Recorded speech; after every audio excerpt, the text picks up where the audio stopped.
আসসালামু আলাইকুম। এই আমরা মাঝে সাঝে এই রেল লাইনে হাঁটার সময় এরকম মানে ডব্লিউ চিহ্ন দেখি প্রায় সময়ই। তো অনেকেরই কৌতূহল থাকে যে আসলে এই ডব্লিউ চিহ্নটার অর্থ কি? ট্রেন যখন চলতি অবস্থায় থাকবে তখন ট্রেনের ভিতরে যে লোকো মাস্টার বা লোকো পাইলট রয়েছেন যিনি ট্রেন চালায়, তো উনি যখন এই ডব্লিউ অক্ষরটি দেখবেন তখনই কিন্তু হুইসেল দিবেন বা হরেন দিবেন। আচ্ছা, হুইসেলের প্রথম অক্ষরটাই হলো ডব্লিউ, যার কারণে এখানে ডব্লিউ দিয়ে বোঝানো হয়েছে হুইসেল।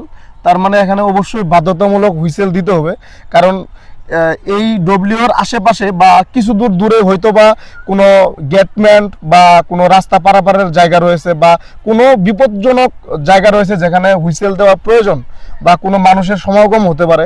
এরকম কোনো জায়গার কিছু দূর আগেই এরকম হুইসেল বা ডব্লিউর এরকম অক্ষরটি দেওয়া থাকে, যেন লোকো মাস্টার বা লোকো পাইলট দেখলেই বুঝতে পারেন এবং হুইসেল দিয়ে মানুষকে সতর্ক করেন।